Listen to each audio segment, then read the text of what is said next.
Las madres de la lucha reclaman justicia a pesar del dolor, levantan las banderas por los derechos humanos para que su desgracia no se repita nunca más y transforman la ausencia y el dolor en fuerza y esperanza. Algunas consiguen condenar a los responsables, pero en todos los casos van más allá de su reclamo y nada las detiene.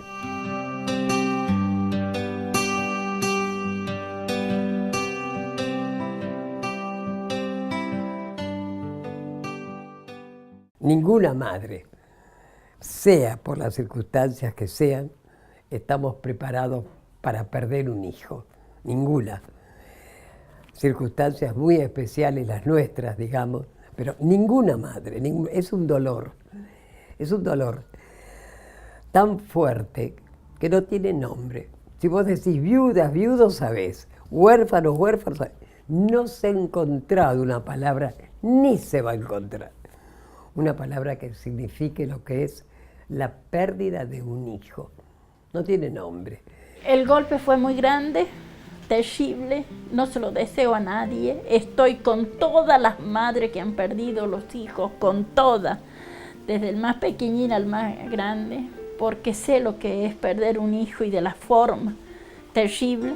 Jamás me imaginé que me hubiera pasado semejante cosa, jamás, jamás. Cuando él, antes de irse a la guerra, comiendo en mi casa un día, yo me acordé de un nenito que habían matado a un amigo de él en un asalto, y era amigo de Julio. Yo le dije, ay, yo sé lo que es perder una madre, Julio, pero un hijo, no quiero ni pensarlo, porque creo que el hijo es el dolor más grande que puede haber para una madre.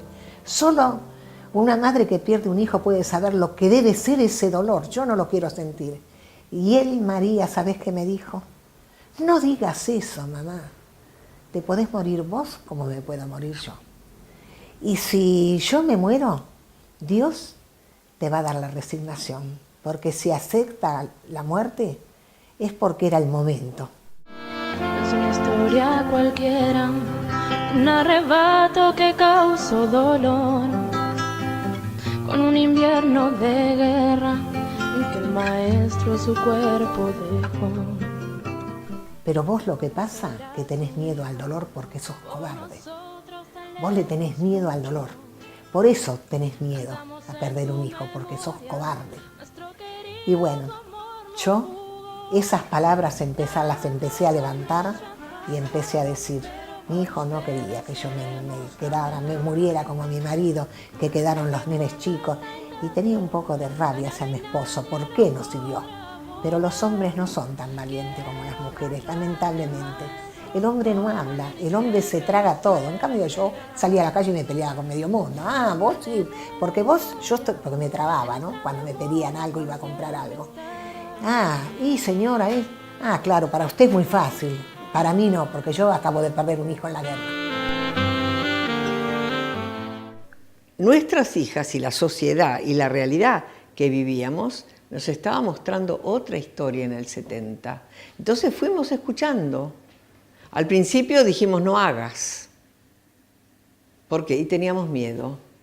Ya con los últimos tiempos de Isabel Perón, la AAA dejó muestras. Te van a matar si te quedás acá.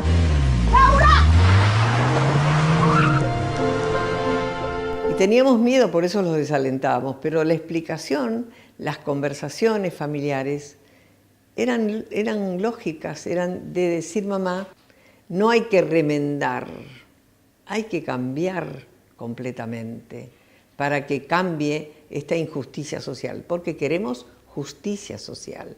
Son palabras que retumban, que uno las asimila, las conversábamos con mi marido.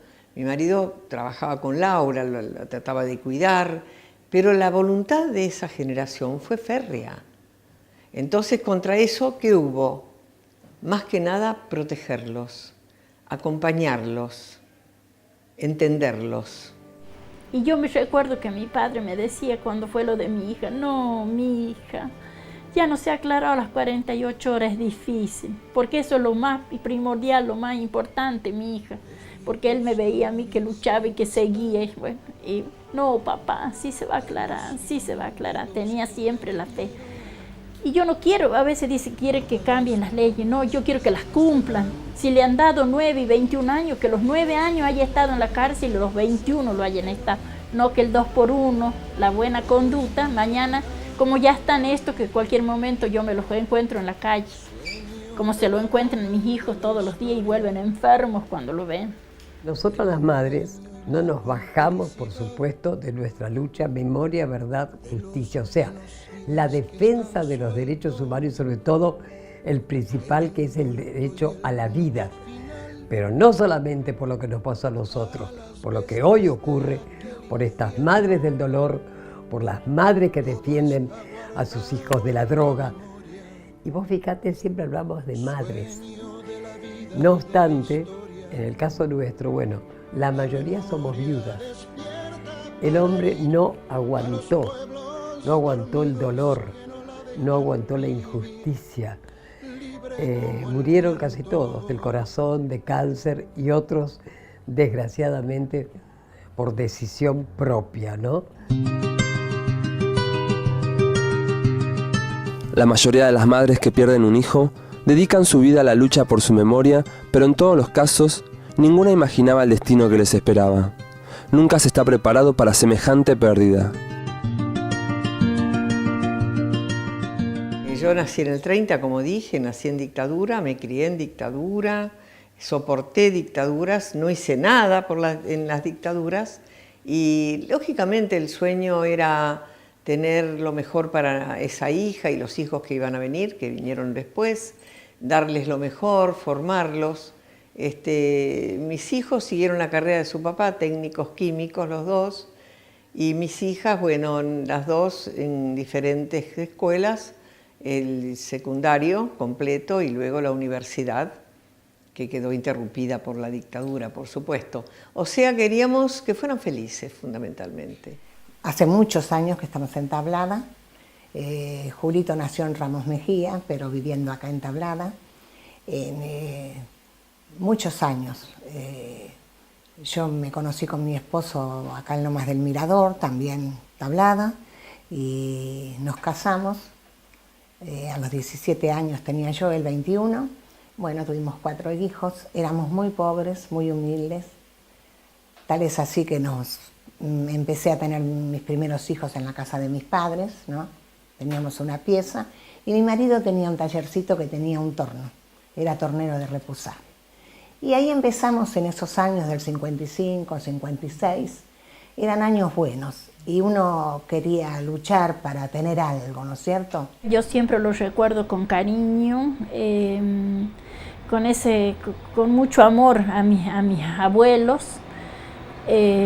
a mi nona especialmente, a la mamá de mi padre, que me enseñó tantas cosas, que yo siempre digo, es como que me hubiera preparado para recibir este golpe, no sé cómo decirlo, me preparó a mí para poderme, yo tener mucha fe, creer en Dios, porque siempre me enseñó a rezar, a orar, y siempre a no tener rencor ni odios hacia nadie.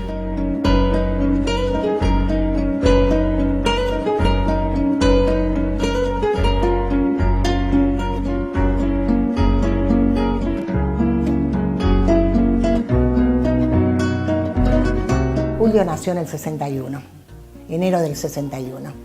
Bueno, cuando tuve a Julio era como todo, queríamos que viniera el varón, pero en ese entonces no se sabía, no había ecografías, no había nada. Entonces resulta que, bueno, cuando estábamos con mi esposo en Goña, en Ramón Mejía, en la maternidad, y nació varón, no me olvido nunca que me contaban mis hermanas y mi papá y mi mamá que gritaba y que decía, ay, dice, tuve un varón, tengo el varón, dice, va a ser un Julio Cao, re contento por el varón.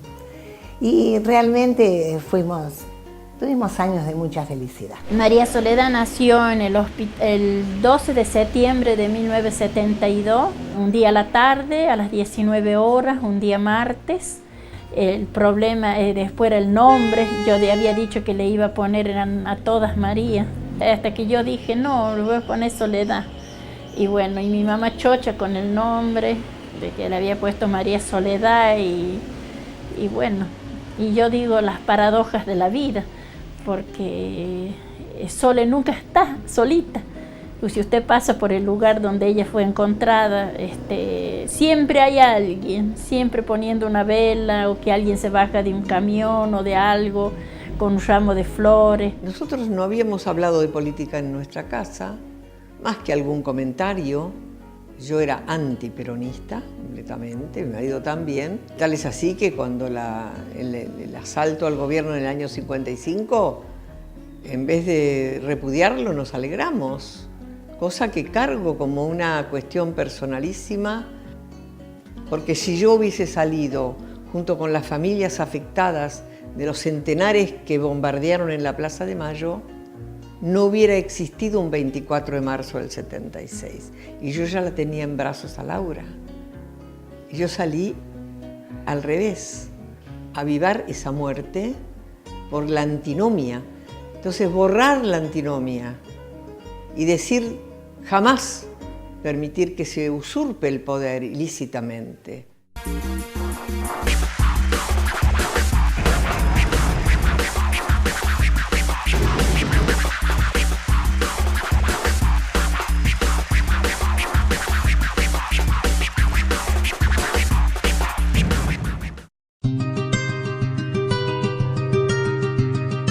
Estela Barnes de Carlotto es la presidenta de la Asociación Abuelas de Plaza de Mayo. En noviembre de 1977 fue secuestrada su hija Laura, embarazada de 3 meses. Desde entonces comenzó a buscar y exigir la aparición de su nieto y de los demás niños secuestrados desaparecidos por las fuerzas militares durante la dictadura militar.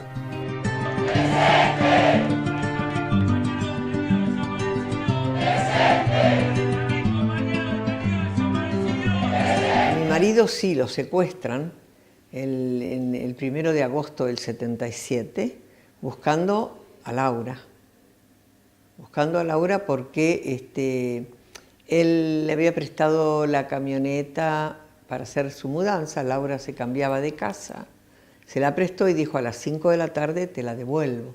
Para los horarios eran estrictos, pero llegaron las 5 de la tarde y la camioneta no volvió. Entonces él fue ya a las 8 y pico, y yo me quedé en el negocio, en la fábrica, esperando.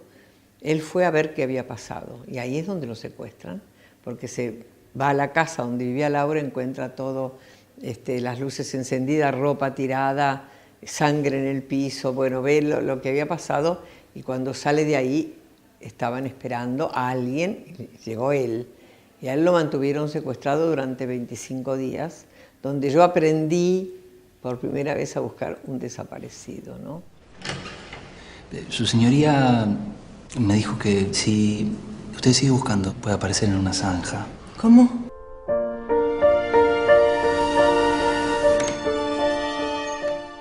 Golpeé todas las puertas que no me respondieron, pagué un rescate enorme y bueno, no sé si eso sirvió para que lo liberaran, pero 25 días después fue tirado cerca de Lanús, por ahí lejos de casa, con 14 kilos menos, muy enfermo, pero contando horrores de lo que había vivido. Es un desaparecido, no tiene entidad, no está, ni muerto ni vivo, está desaparecido. Para buscar a Laura repetí la historia que hice con mi marido, golpear puertas, dar dinero, en fin, todo lo que me dio resultados, si se quiere. Y sola, por supuesto, sola, con miedo, sin conocer a nadie. Todos ocultábamos lo que pasaba, porque el miedo era muy grande, pero también la incomprensión, porque no nos olvidemos de que la prensa decía que había terroristas, que eran subversivos, que eran criminales. Entonces uno ocultaba porque no quería que me ofendan, alguien que me diga, bueno, pero tu hija, ¿no? Porque era el dolor sobre dolor. Cuando supe en abril que Laura estaba viva y que estaba esperando un niño, entonces yo pensé, la van a liberar, me van a traer el niño para que yo lo críe y a ella la van a liberar, la pasarán al Poder Ejecutivo, que era lo que pensábamos todos, ¿no? Una cárcel común, como tantos que por suerte sobrevivieron.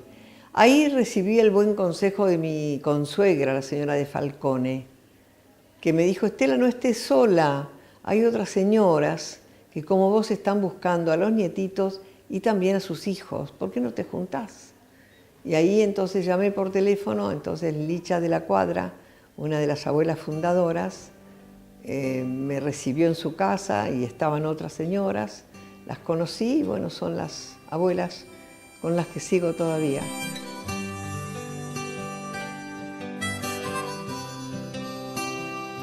No me alcanzó a contar que estaba esperando un bebé, por eso yo cuando buscaba al principio era solo a ella.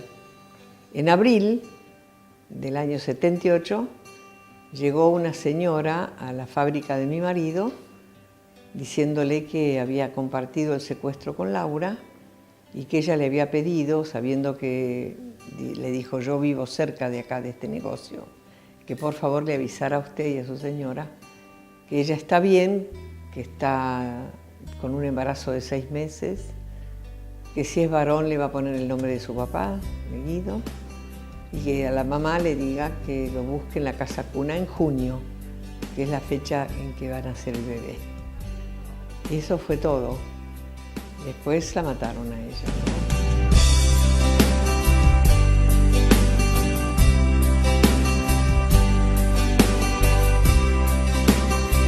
Nos llamaron de la policía para entregarnos el cuerpo, cosa muy inusual. Supongo que es por una conversación que tuve con Vignión, el último presidente de facto. Entonces era secretario de Videla, cuando le fui a pedir por la vida de Laura en diciembre del 77. Y él me dijo que los mataban a todos. Y ahí yo le dije, si ya la mataron, entréguenme el cuerpo, porque no quiero buscar en las tumbas anónimas de los cementerios, como estamos haciendo ahora.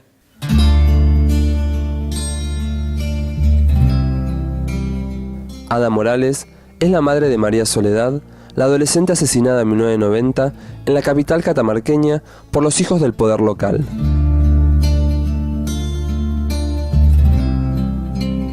Era el baile de la elección de la reina del estudiante del Colegio del Carmen. Entonces lo organizaba el quinto B, el quinto que ella iba. Y bueno, y como mi hija, había 5 chicas y dada la situación económica nuestra no le podíamos pagar el viaje, entonces ese baile lo hacían ella y tenían para las 5 niñas esas que faltaban de cubrir el viaje, que era Carlos Paz. Fue la primera vez que ella iba al centro a bailar en un lugar bailable y me decía, mamá, sí o sí tengo que ir, porque yo soy una de las que necesito para poder, si no voy van a decir mis compañeras como ella es la que más interesada y no vino.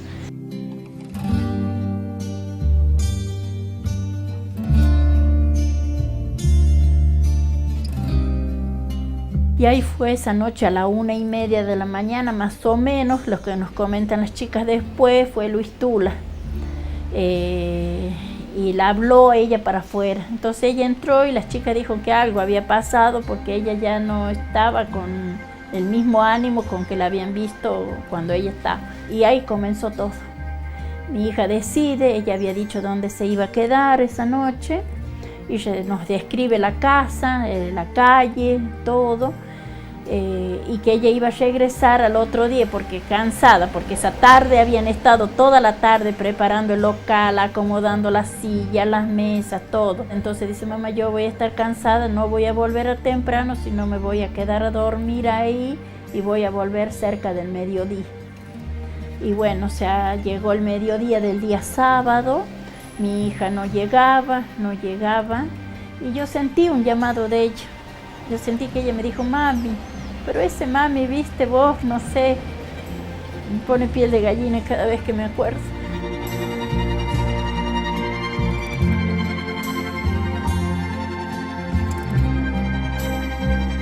Como en ese momento yo tenía calefón a leña, andaba buscando unas ramas para prenderlo al calefón, yo lo vi a Luis Tula, que venía mirando para acá despacito, porque él tenía una moto grande, en una moto, mirando para acá.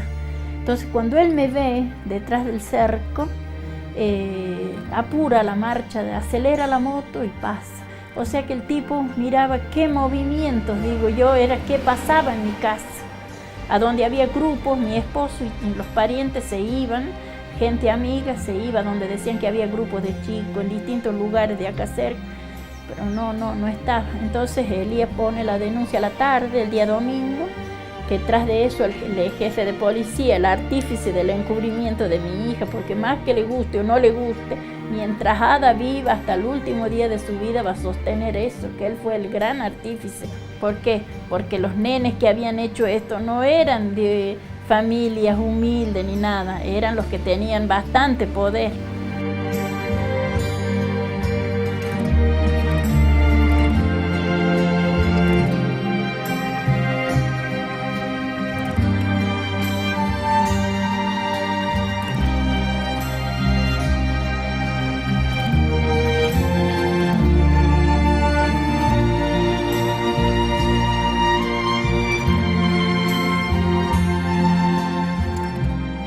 Justo la ambulancia que la llevaban a mi hija, que eran las 10 de la mañana, mire que la encontraron cuando estaba aclarando, 7 de la mañana, eran las 10 cuando recién la ambulancia salía con el cuerpo.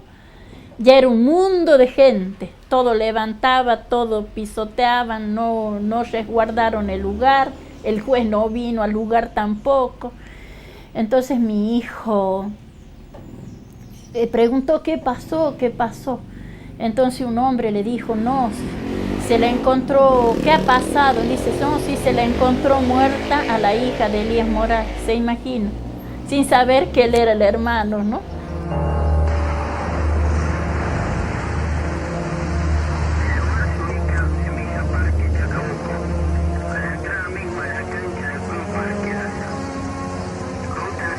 Elías se fue a la morgue.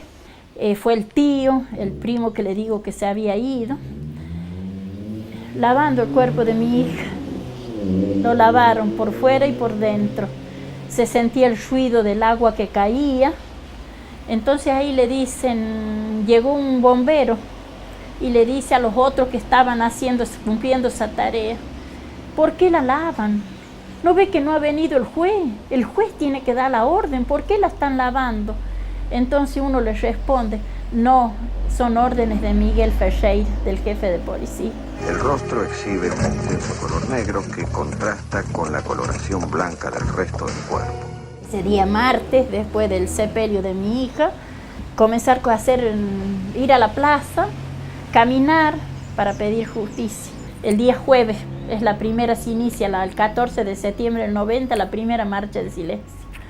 ¿Quién fue? El jefe de policía, a decirle que no, que se queden tranquilas, que para qué iban a hacer eso, que podía pasar cualquier cosa, que les podía pasar, porque era que ya se iba a aclarar todo, que sea quien sea, caiga quien caiga, que se iba a investigar hasta las últimas consecuencias.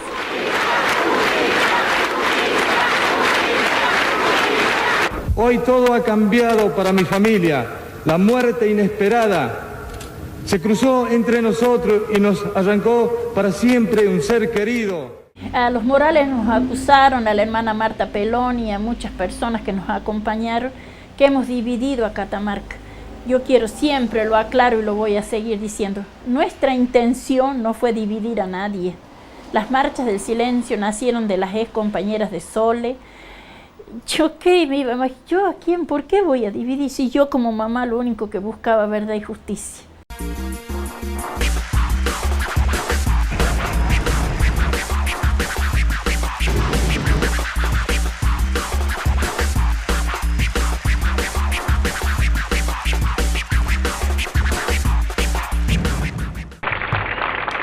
Es realmente conmovedor. Tati Almeida es la madre de Alejandro, quien el 17 de junio de 1975 desaparece a los 20 años de edad. Su madre, como tantas otras madres, continúan buscando verdad y justicia sin bajar los brazos por él y por los 30.000 detenidos desaparecidos de la Argentina. Llega de la calle, ese 17 de junio, era tipo 8:30 de la noche, y me dice, mira mamá, yo mañana no voy a trabajar porque tengo un parcial, espérate, ya vengo. Fue lo último que escuché de Alejandro. Al día siguiente cuando yo veo que no está Alejandro, pero que más de una vez no venía a dormir. Pero normalmente me decía, no vengo a dormir, bueno, empecé a buscar un papelito, algo, ¿viste? Y en ese mueble encontré una agenda de teléfonos y las últimas 24 hojas, 24 poesías. Che, patrón, no trates de conformar al peón con un vino o un sifón. Che, patrón, este obrero tiene hijos que no comen como vos. Ah, patrón, respetá a la obrera. No pienses que está ahí para hacerle lo que quieras.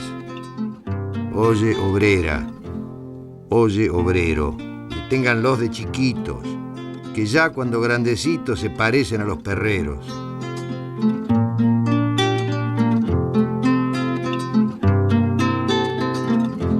Cuando pasa esto, que veo que no aparece y no aparece, y bueno, yo empiezo, te imaginas, a recurrir a mis conocidos, entre ellos Arguindegui. El general Arguindegui fue oficial de mi padre y a su vez jefe de uno de mis cuñados, también de caballería, obvio. Lo vamos a ver en el año 75, que era el jefe de policía, y ¿qué me dice? Señora, no podemos hacer nada, dice, porque realmente los culpables son los peronistas. Nosotros no podemos, y yo, ¿cómo no lo iba a creer? Yo no diferenciaba entre ese grupo peronista facho, Isabel y compañía, que ya estaban pactando, además, durante los años 74 y 75 sobre todo, de los 600 centros clandestinos que hubo en el país, 3 ya funcionaban en el año 75. Comunica a la población que a partir de la fecha el país se encuentra bajo el control operacional de la Junta Militar. Se recomienda a todos los habitantes el estricto acatamiento a las disposiciones y directivas que emanen de autoridad militar. A mí me acuerdo que me preguntaron hace muchos años de esto, ¿no? Que yo qué había sentido el 24 de marzo. Y yo, como les digo siempre, yo contesto de acuerdo a lo que en ese momento yo sentía. Yo me acuerdo que dije, al fin se van estos negros de mierda y vienen mis conocidos y yo lo voy a recuperar, Alejandro. Galtieri, jefe de mi hermano, coronel. Agosti, padrino de uno de mis sobrinos, compañero de uno de mis cuñados. Y si sigo la lista, ni te cuento. O sea que yo a todos esos conocidos, que yo los trataba, los conocía socialmente, yo cómo me iba a imaginar que eran ellos. Viví 45 años en otra. Una cosa totalmente diferente a lo que me tocó vivir después, ¿no? En nuestro país han desaparecido personas. Esta es una tristísima realidad, pero que objetivamente debemos reconocer. Tal vez lo difícil sea explicar el por qué y por vía de quién esas personas han desaparecido.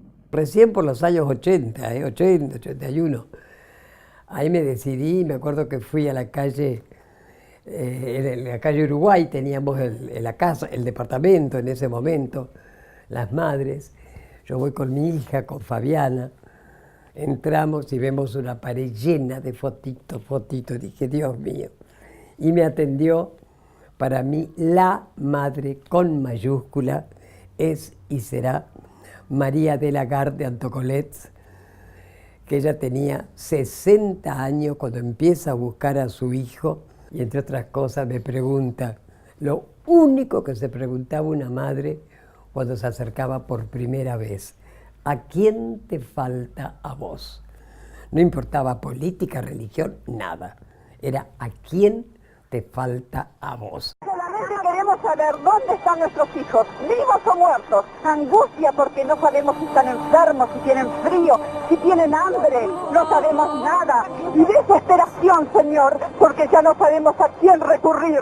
La idea era esa, cruzarse, hablar con Videla, preguntarle, pero como había estado de sitio, entre otras cosas, cuando decretan el estado de sitio, no se pueden estar reunidos más de 3 personas, y eran 14. Entonces la misma policía empezó a decirles, caminen de a dos, caminen, y sin querer, ahí surge el movimiento de las madres de Plaza de Mayo y la primera ronda de los jueves, que hasta hoy, las que podemos, las que estamos, las que vamos quedando, de 3:30 a 4, ahí estamos en la plaza, ¿no?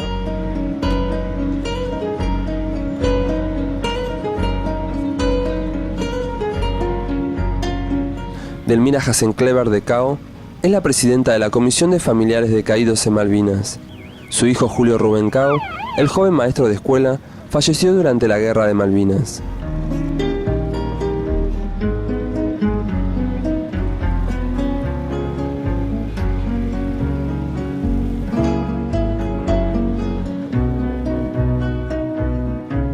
Julito había hecho la conscripción, había pedido, nada sucede por casualidad. Fue el primer soldado que entró a la conscripción, se salvó hasta el número 500, él era el 501. Empezando por ahí. Se casa y se olvida de presentar la prórroga. Entonces, casado, tiene que hacer la conscripción.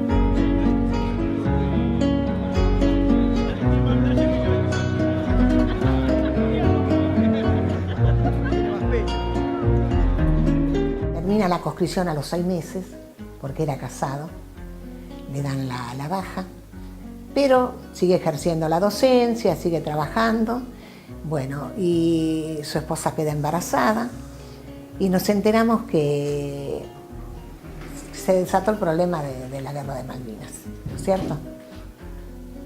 Él viene a casa y me dice, mamá, están convocando mi clase. Sí, le digo, Julio, pero vos no vayas, vos vas a tener un hijo.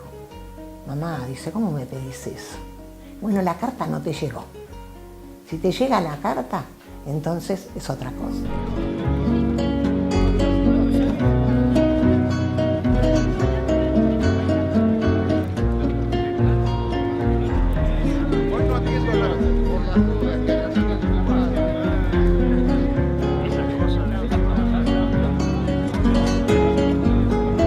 Resulta que no hubo forma. El conflicto empezó, empezaron a pasar los camiones con los muchachos que los llevaban para el ejército, y entonces volvió a venir a casa y me dijo, mamá, me voy. No vayas, Julio, no vayas, vas a tener un hijo. No, mamá, no te hagas problema, voy a ir y voy a volver. Y voy a contar la verdadera historia de Malvinas a mis alumnos. ¿Cómo me pedís que me quede, mamá? ¿Cómo me puedo quedar siendo un docente? ¿Cómo me voy a sentar ante un escritorio, ante mis alumnos, a hablarle de San Martín de Belgrano, si este maestro hoy se niega a acompañar la causa Malvinas? No, mamá, voy a ir, voy a defender mi patria y voy a volver. Si la muerte pisa mi huerto, ¿quién firmará que muerto de muerte natural? ¿Quién lo voceará en mi pueblo? ¿Quién pondrá un lazo negro al entreabierto portal? A los pocos días, antes de irse a Monte London, me llega un telegrama de él que dice, todo está bien, quédense tranquilos. Y ahí es cuando él se va a Monte London. Y en los últimos días de Monte London hay un compañero que es el que le hizo la foto esta, que es Trinidad. Él se la hizo. Este es el 3 de Infantería. Es soldado cuando está haciendo el servicio militar en el 3 de Infantería. Y le dice al Trinidad, al compañero, que era un soldado como él, Trini, sacame una foto, que me saco la ropa y no tengo foto de soldado. Pero cuando él se va a London, que estaba en Puerto Argentino, se va a London, Trinidad le dice, Cao, ¿te vas? Sí, me voy a London. Pero no me digas, sí, me voy a London. Ah, dice Trini, vos tenés una deuda conmigo. La foto que me sacaste en el 3, llevásela a mi familia, que no tienen una foto mía de soldado. Bueno, no digas eso, loco, dice que le dice él. No digas eso, ¿qué me querés decir? Lo único que te digo, que le lleve la foto mía a mi familia de soldados. Quien rezará mi memoria, Dios lo tenga en su gloria y brindará mi salud. Él no quería entenderlo porque era como que él le decía, no vuelvo, ¿viste? Como que él presentía. Y bueno, pasaron los años y después Trinidad me encontró a mí y la foto me la trajo él en manos propias, ¿no? Por eso tenemos esa foto. Y después llegó a Montelondon, bueno, parece que Montelondon ya estaba casi todo tomado. Y bueno, esperaron a la mañana con el sargento Moreno y el sargento Moreno le dijo, no, ya no, acá no hay nada para hacer, vamos a, ni bien empiece a amanecer, vamos a bajar. Cuando venían bajando, le pegó un proyectil por la espalda, justamente a él, venía un grupo, a él le pegó el proyectil justo en el cuerpo, ¿viste? Y entonces no quedó nada de Julio, yo ya hoy lo tengo claro, ¿viste? ¿Quién pondrá fin a mi diario al caer? La última hoja en mi calendario.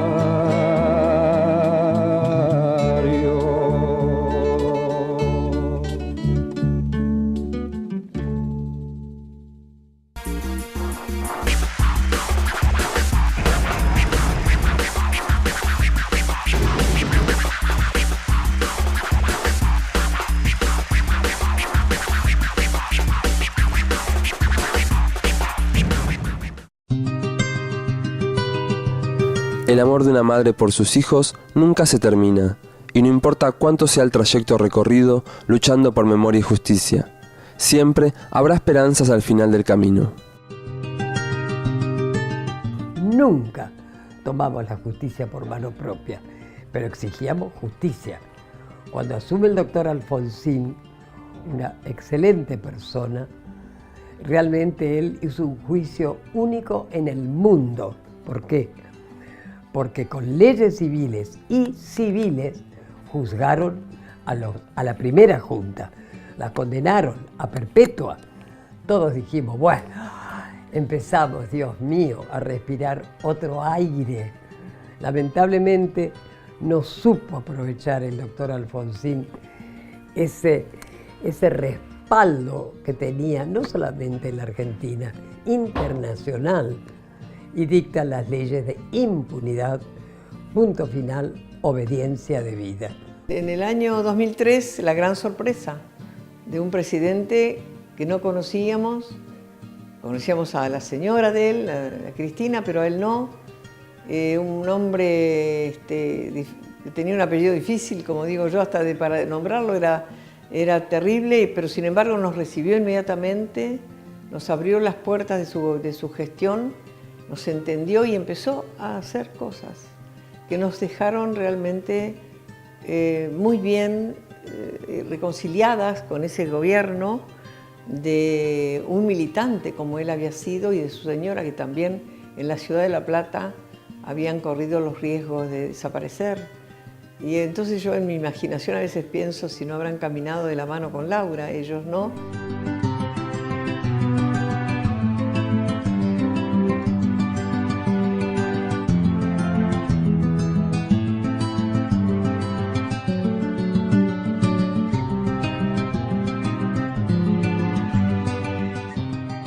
Cuando me pasa lo de Roberto, que me entero en el 90, cuando muere mi esposo, me entero que Roberto está infestado por otra guerra, por una enfermedad terminal, que es el SIDA, que siempre lo digo y lo voy a seguir diciendo. Yo tuve dos héroes, un héroe de la patria y de todo el pueblo argentino, y otro héroe de su madre, de sus hermanas, de sus amigos que lo quisieron y lo amaron, y jamás yo iba a renunciar, porque él fue el que también salvó mi vida.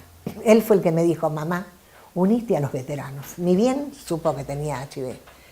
Mamá, unite a los veteranos. Ellos son tus hijos, los hijos que no vas a tener. Y ellos te necesitan, mamá.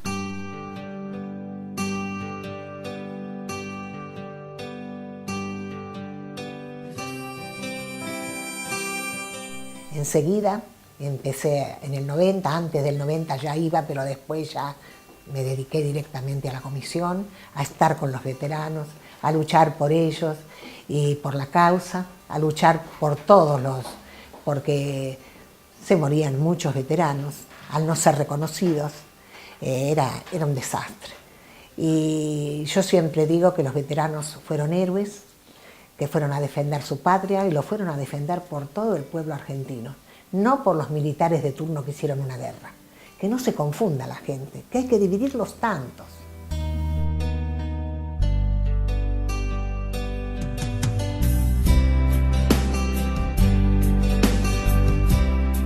Si la muerte me sorprende lejos de tu vientre, porque para vos los tres seguimos en él, si me sorprende lejos de tus caricias que tanto me hacen falta, si la muerte me abrazara fuerte como recompensa por haber querido la libertad, y tus abrazos entonces solo envuelvan recuerdos, llantos y consejos que no quise seguir, quisiera decirte, mamá, que parte de lo que fui lo vas a encontrar en mis compañeros. Si la muerte me sorprende de esta forma tan amarga, pero honesta, si no me da tiempo a un último grito desesperado y sincero, dejaré el último aliento para decir, te quiero.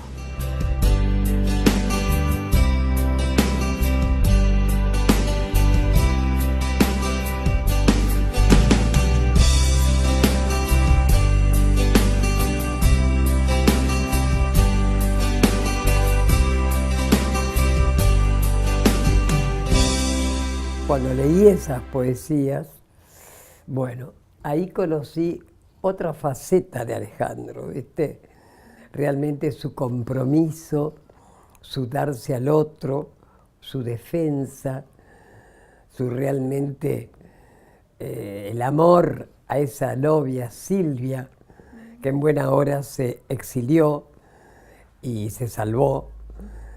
Y bueno, y sobre todo una poesía que me deja a mí por si algo le pasaba, ¿no? La directora de la escuela recibe la carta de él y entonces la guarda, la atesora. Yo en ese momento no me enteré nada. Después con el tiempo, cuando... No, yo me entero de la carta, claro, cuando vienen la gente, las docentes y todo a verme, porque él había muerto, ¿no? Y entonces la directora me dice, Delmira, cuando pase el tiempo le voy a enseñar la carta que mandó Julio al colegio. Es maravillosa. Un mensaje a sus alumnos, una cosa preciosa. Y digo, bueno, me gustaría leerla, me gustaría verla. Desearía que hiciera llegar a la maestra de tercero D este mensaje para mis alumnos.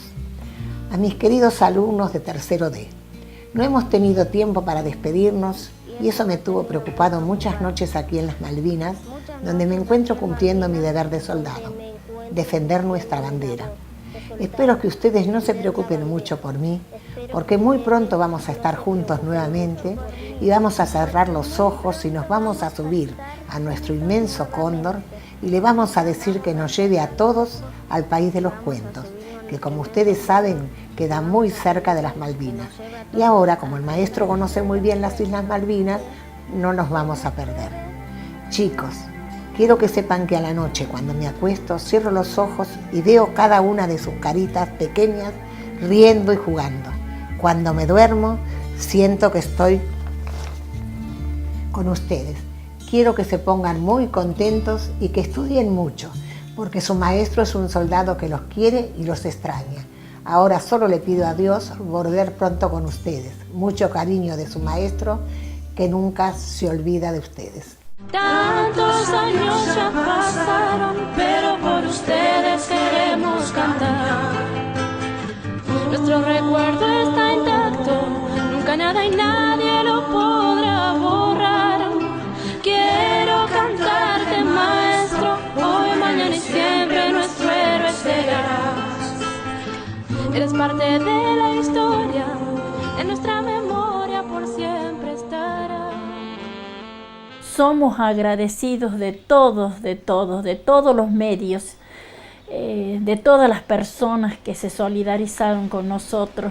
Y yo quiero decirle en estos momentos que Ada Morales lo único que buscó siempre y que va a seguir buscando es verdad y justicia. Pienso que Dios me ha dado esto a mí, esta cruz para llevar, que cuando me acuesto en paz, que duermo en paz.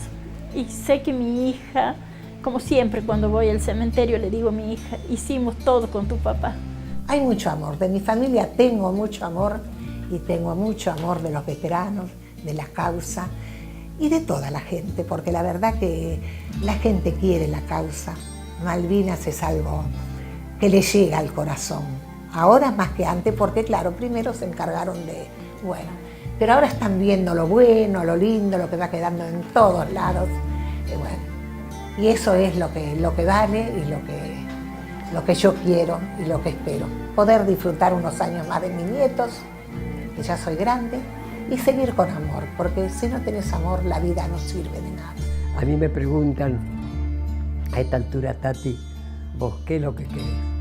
Encontrar los restos de Alejandro. Yo antes de irme quiero tocarlos, por lo menos quiero tocar los restos de mi hijo. Elegiría vivir esta misma vida hasta un punto, que es cuando llega una nueva dictadura cívico-militar. Si me dicen de volver atrás, quiero volver a cuando éramos 6 en la mesa, que no falte nada.